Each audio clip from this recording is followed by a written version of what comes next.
You know the vibes. Welcome back to another episode of the Hoop Genius podcast brought to you by NBA 2K23. I am Omunsi. Alongside me, as always, back home now. We missed an episode yesterday. The one and only Mr. BJ Armstrong.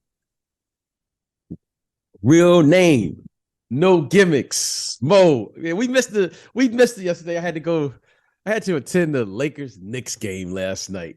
So I was in the building. You know, the Oscars here in LA. There was a lot going on. So, it's my bad. It's my bad, Mo, it's because I wanted to be on. However, we had to have someone on point that was, there in the building, checking out things. And so we got a lot to discuss, my friend, a lot to discuss. That's right. Well, I want to start with that game because the Lakers are making a push. They've been great since all their trades. The Knicks have been on a great run of form. They're struggling a little bit on this West Coast road trip without Jalen Brunson in their lineup. But they came up with the dub.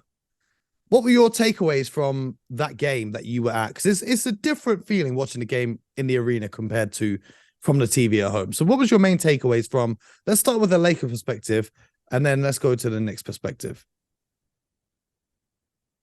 Well, from the Lakers perspective, you can see the following. You can see that D'Angelo Russell, in particular, he fits with what they're trying to do, right? He's a guard that plays downhill. He can score, even though he doesn't get to the basket as frequently as probably other guards if you're comparing. However, he is a offensive threat on the floor, especially in screen roll with Anthony Davis. I would imagine once LeBron gets back, that's a lethal combination from this standpoint. D'Angelo Russell can score. And he can score in bunches. So that's the first thing. The second thing that was obvious to me was the New York Knicks are a physical basketball team. Okay. In particular, Julius Randle. Julius Randle plays through contact as well as anybody in the league, probably with the exception of Zion Williamson, as far as a non-center, right? I'm not including Jokic. I'm not even including Giannis in that because he's a 7-footer. I'm not including players Embiid. below 7 foot then. Players below 7 foot. He is a very physical player. And the way he plays, you really have to meet the physicality of the game. Right? I was able to watch him now over the last 3 games out here on the West Coast. He's a very physical player. And those things stood out to me. It was a must-win for both of those teams. So the game was played at a very high level as far as intensity. It wasn't an exceptionally well-played game on both sides. However, you can see that both teams needed this game because of the Lakers for obvious reasons. And then the Knicks, clearly, they want to finish as high as they possibly can. They were currently on a 3-game losing streak. Yeah, the game against the Clippers on Saturday that might have been the most boring game I watched all season. I thought that was a great game too, because the Clippers had I'm going to tell you why I thought it was a great game. Because the Clippers had a game plan against Julius Randle and how they were going to meet the physicality of the game. And I thought Marcus Morris, met the physical intensity of the game. He met Julius Randle chest to chest. Mm-hmm. And that to me was the difference in the game. It's clear to me. Also Kawhi Leonard continuing this superstar run of form he's been on for the last 24 games. Well, what we know about Kawhi Leonard is when Kawhi Leonard gets on the floor, he's a top 5 player. We can say whatever we want to. Well, he's not playing. We can do all the criticism we want.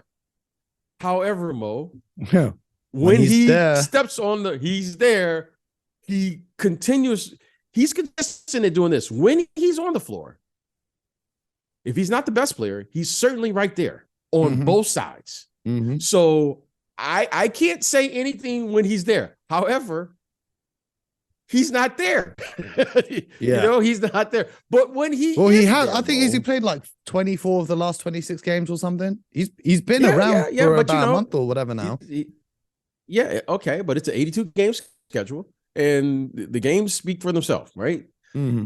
When he is there. So I can't say anything when he plays. When he plays, Mo, he's the best player on the floor. So you can see that he is looking more and more like the Kawhi Leonard prior to this injury. Mm-hmm. And that, I'm not going to fall in because I picked them in the preseason. That was my favorite as far as on The paper. Clippers. They were the I looked at the rosters before they start playing. However, you got to play. Now the season is coming down to the end. Kawhi is playing, and you're saying, "Ooh, I wouldn't want to face them in the first round." Let's just say this: I think they're going to be a tough out as long as Kawhi is playing. Mm-hmm. They definitely will. But back to the Knicks and the Lakers. The Knicks, obviously, without Jalen Brunson, it's tough for them. Julius Randle did a good job stepping up. I like that they just get contributions from everywhere. Like this guy, Isaiah Hartenstein. I thought that was a great pickup that they took him from the Clippers during free agency. Emmanuel Quickly, the way he springboarded off the bench. Obi Toppin as well, and his improved ability to shoot. I think it's fantastic times for the Knicks. I think the Lake fans are going to be happy. The West is wide open right now. Let's head over to the East, where let's talk about Denver a little bit. Before we head over. Let's talk about. I just got a news story before we get back into that. Okay, go ahead. Just flicking through the news. I just got an alert on my phone from Mr. Wojnarowski of ESPN, and he says that Boston Celtics assistant Damon Stoudemire is finalizing a deal to become Georgia Tech's head coach. Stoudemire has informed the Celtics that he's accepting a job and was making the leap to the ACC. Now, is that right now before March Madness, or is that for next season? Well, the season is coming to an end. I'm not sure. I don't follow college basketball like I used to. I'm going to assume they probably didn't get to the tournament, right? Why would you get rid of your coach if your coach is having a successful time down at the collegiate level? However, you have to recruit down there. So I would imagine he probably will start immediately because you have to start recruiting for next year. Which would probably take him out of coaching for the remainder of this year for the Celtics. That's what I would think, but I don't know. I'm just hearing this for the first time. I heard that prior to us, start taping here. So congratulations to Damon Stoudemire. That's a terrific opportunity. There's a lot of young talent down there in the Atlanta area where Georgia Tech is located. And he's a terrific coach, obviously. And he's had experience at the collegiate level and the pro level. Great coach, great guy. And I thought that was a really good hire for Georgia Tech. I mean, that's an outstanding hire. For the Celtics, looking at last season's coaching staff, their head coach, Ime Udoka, is gone. Their assistant coach, Joe Mazzulla, promoted to head coach now. Their other assistant coach, Will Hardy, is now the coach of the Jazz. And their other assistant coach, Damon Stoudemire, is now gone. So interesting times for their bench over there in Boston. But you wanted to talk about Denver. So let's fly back over to the West. Talk to me about the Denver Nuggets. Well, they've had a couple, tough losses. A couple tough losses. They have. And listen, this race is coming right down to the end, especially over there in both conferences. But in particular now, I still think they're up probably 4 or 5 games in the standings. However, you want to be playing your best basketball. Now you can say, well, it's the end of the year. And I think that's right. I'm not panicking or anything, but, just something to be just aware of, when teams, especially when your best player is playing at a high level. I mean, he's putting up massive numbers, but they're not winning. Well, let me I'm ask going to you take this. a look at those games. Because this is a thought I had the other day and I wanted to get your opinion on. Is there such thing as peaking too early? Because the two teams that have won throughout the regular season this year, the Boston Celtics in the East and the Denver Nuggets in the West, they're now 4-6 in their last 10 games. Whereas when you look at, the Bucks are 8-2, the Sixers are 7-3, the Kings are 8-2, the Suns are 7-3. Is there such thing as peaking too early in the regular season? And are we seeing these teams, maybe teams have started to figure them out or they've run out of steam as we get towards the postseason? Is there a danger of that? Well,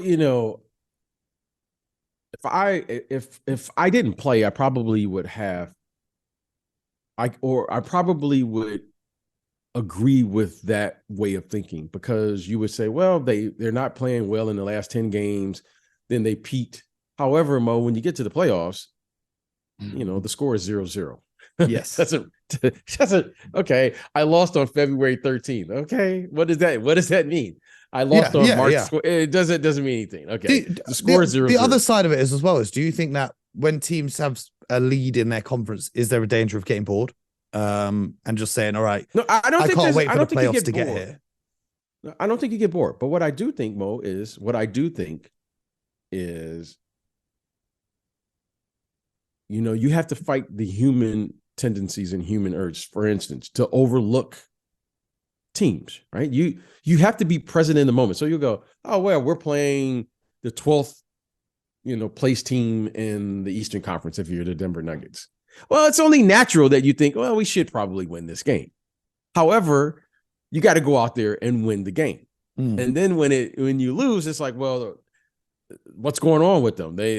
No, it's just, these people, these players are human. So you have to continuously stay on edge. You have to continuously figure out ways to play, why you're playing. And it's only natural that you want to get to the playoffs, right? Especially if you're the Denver Nuggets or the Boston Celtics. What's interesting, as I watched the Boston Celtics, I watched them against Atlanta. I think it was over the weekend or that was Sunday night, Saturday night. Sunday, one of these nights. The thing about the Celtics that I find interesting is you can tell they're just ready for the playoffs now. They're like, this regular season stuff, okay, we're ready. Yeah, they're like they like a team like okay, I don't care if we finish 1, 2, 3. They don't care where they finish now. I just think they are ready. And I watched them the other day, and I'm saying they have something to prove, right? They've gone through a lot of adversity. I always, Mo, you and I talk about it on air a little bit, but not as much off air. 1 + 1, if it equals 2 in your book, you're probably not going to be successful in this league. This is a group that's very capable of functioning in a dysfunctional environment. Let's just think about all the changes they've had over the last year. Their coaches, okay, Coach Udoka, we don't have to revisit what happened. Okay, now they're losing Damon Stoudemire. They've had their previous head coach before that. Now he's the GM. We've had the GM leave. They've had coaching changes with their assistants. They've had a lot of things. And by the way, they still went to the NBA Finals. Okay. They weren't playing well last year at the beginning of the first half of the season last year. So this team is battle tested. This team is very mentally, they're tough, and they can focus when they need to. So I like this group, and I think this group is ready to do one thing. I think they're ready to get back to the NBA Finals. I would say this. The NBA Finals this year. To slightly disagree. Last season, the Milwaukee Bucks tanked their way out of the 2nd seed to avoid the Brooklyn Nets, and they got the 3rd seed in the playoffs. And they came to regret that decision when they had to play Game 7 on the road in Boston, as Grant Williams destroyed them and sent them home. And the Milwaukee Bucks, from everything I've heard, very much regretted their decision to tank that final game of the season, because they feel as if they had had Game 7 at home, they would have won, even though Jason Tatum destroyed them in Game 6 in Milwaukee. But in terms of being in the playoffs and having those Game 7s, because we know the Celtics love to make life difficult for themselves, the Celtics should be still trying to go and get that number 1 seed so that they can, if they are planning on getting to the finals, having the best record in the entire NBA, so they have home court advantage throughout the entire thing. Well, I tend to focus more on the things, to me, that make up professional sports. You have to compete, you have to win, and then it has to be entertaining basketball. Now, for whatever reason, when I see an organization or a team don't compete and don't try to win, for whatever the reason may be, that shows me something within the group that's not where it needs to be. Okay. I can accept losing. If you play the last game of the season and you lose it because the other team was better, I'm okay with that. However, when I hear what you just said, if that is the case, I wasn't aware of it. It was the case. If that is the case. Yeah. If that is the case, that to me seems a flaw. That's a flaw. Now because you don't turn it on and turn it off. Either it's on mode. They also, like, if it's the final game of the season, they also don't want their players to get injured because it just takes a split second That's for an right. injury to happen. So they just benched all their starters, whereas the Celtics did the Okay, opposite well, and they played their guys. Well, whatever the case, again, Mo, that's for debate. However, what I don't want any of my players to ever do is, for whatever the case may be, is not try to win. Yeah. Then that is it possible to win every game? No. No one can win every game. No one's ever won every game. However, it is possible to try to win every game. And that's to me, that's an attitude, that's a decision, a choice that you have to make. And people, you can be concerned about all the other things. However, Mo, injuries are a part of the game. And that's just what it is. Injuries are going to occur. So you have to go out there and play. That's just me. And saying that's just the nature of the game. And injuries are going to happen. So, but again, I don't know if that was the case, but I would like to think that no matter what the scenario is, always do your best. And most importantly, if you're going to be the best team, you got to beat everybody. There's no way of dodging. Well, there's no way to dodge the best guy. Yep. The best team. There's it never worked. Milwaukee won the championship. They could have dodged the Miami Heat in the first round, but instead, what I commended them for was they went head on. They took out the Heat in 4 games, and they carried that momentum the whole way through. So, absolutely, Mo, we'll that see. is the basketball, whatever it is, the game demands excellence. You can't dodge it. Mm-hmm. You can't duck it. So this isn't heavyweight boxing. There's no ducking and diving here. That's what I'm saying. So I would hope that the Celtics and the Bucks meet when they're supposed to meet, and don't play that game trying to, well, I don't want to see them into the 3rd round. No, play them. Play them. Show up. Because that says something about your group. Yeah. So we're talking about the Denver Nuggets, though. The Celtics obviously have that. We're ready for the playoffs. We were in the finals last year. We're going back this year. But the Nuggets, who have been leading the West all year long, they are 6-4. They've had some questionable games recently. They had a chance on Sunday night, for example, for Jokic to score the game winner. That didn't go in against the new look Brooklyn Nets side.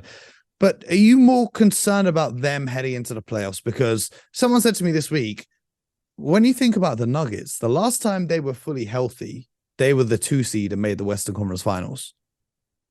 Now, Jokic is better. Michael Porter Jr. is better. Jamal Murray is healthy. They're the 1st seed again. What's going to stop them? Are you concerned about them? And, not about Jokic's pick and roll defense, because we've done that like 4 or 5 times already. Here's what I'm going to look at. First of all, I want to look to see what the team know about this, about what around the league are saying. Okay, the one thing, Mo, that I always want to respect the players that play. I want to respect the coaches and the people who are performing. They're doing it. What I like to do is, with our viewers and our listeners, is so what lens do you then view the Denver Nuggets through when it comes to the playoffs? Well, the thing that Lindsay, I want to take a look over the last 3 or 4 games and see if I begin to pick up any tendencies that the other teams are saying, this is how you beat this team, and see how they're countering this. When I start seeing teams in the league, when you figure out how to beat a team, it passes around the league very quickly, right? Because they're all looking at the same thing. These teams they all have advanced scouts at the game, and then they start sharing the information. So the one thing I'm going to start looking at, I think they've lost their last 3 or 4 games in a row. They've lost 3 losses in a row. Yeah, so I'm going to take a look at their last 2 or 3 games to see if I'm picking up anything, because again, very rarely do you see a good team or a great team or a great player have a lot of turnovers. A lot of turnovers from everyone on the roster. So that's what led me to my question of teams getting complacent or getting bored, et cetera, et cetera. I guess what I'm saying is I'm not qualified right now to answer that question without seeing it. So I'm going to take a look Yeah, I to think see what I can pick up, and then maybe we can, discuss it tomorrow. Jokic's defense will be what's highlighted by people pushing the MVP agenda. I think that there needs to be a conversation about Jamal Murray's play over the last few games. Has been definitely not what people would expect from Jamal Murray as who he was before the injury. But on the other end of the spectrum, the Philadelphia 76ers have been catching my attention. Since James Harden returned from injury, they have the best record in the NBA, 33-11. They've been quietly creeping up in the East. And I was listening to a great podcast from our friends Mark Stein and Chris Haynes, who recently launched their own podcast. Oh, okay. And they were talking about the Sixers. And I just want to quickly get your thoughts on this before we wrap up here. Do you believe the Sixers, if you had to put a percentage chance on the Sixers winning the championship this year, what percentage would you put that at right now? A percentage. Well, I don't know. I see a lot of, no team is perfect, right? And when I look at this team, a couple things stand out to me. One, and I've said this for the entire season, so this isn't new, is what is when you look at a team, you go, okay, who are they? Like, you try to see what's their identity. James Harden now is at a place, physically, at his age, where I don't look at him in the same way I'm looking at like young players at the pace that they play, right? So for instance, like a Tyrese Maxey. So when I look at this team, I say, well, what's their brand of basketball? Are they a half-court team? Are they a full-court team? Are they a team that plays to their size, length? Are they a team that will play in transition? I'm not sure what to think of this team because in my opinion, their best perimeter player is Tyrese Maxey. Why? Because he has to play at a pace. I've said this, Mo, here. Doc Rivers, to his credit, has tried everything possible. He brings Tyrese Maxey off the bench. Now he's back in the starter role. They've tried to play faster. They've tried to play slower. They've tried every conceivable way possible to figure out who they are. What I do know is Joel Embiid is an elite talent. Joel Embiid can play either way. But how do you play Tyrese Maxey, who is arguably one of the fastest guys in the NBA, along with James Harden, who has struggled to play off the ball? He's always had the ball in his hand if he's going to be James Harden. And that Harden Embiid pick and roll is absolutely deadly. When you have a screen roll involving James Harden and Joel Embiid, it's just buckets on buckets. Okay, that's great.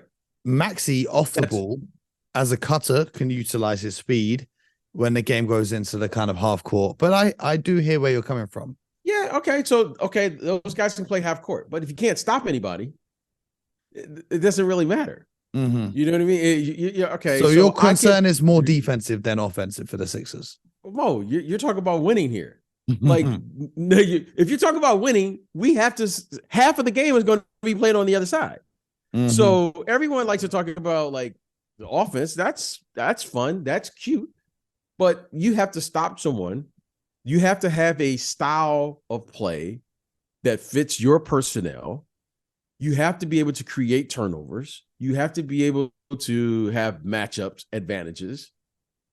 And I don't see it. I don't see it because you have to counter what James Harden can't do on the defensive end. And then you have to counter what PJ Tucker can't do on the offensive end. The Sixers have gone 15-4 in the 19 games in which PJ Tucker has scored 0 points this season. Yeah, I mean, it's what I'm saying, and it's hard to play, Mo, with a player on the offensive end in today's game that is not an offensive threat.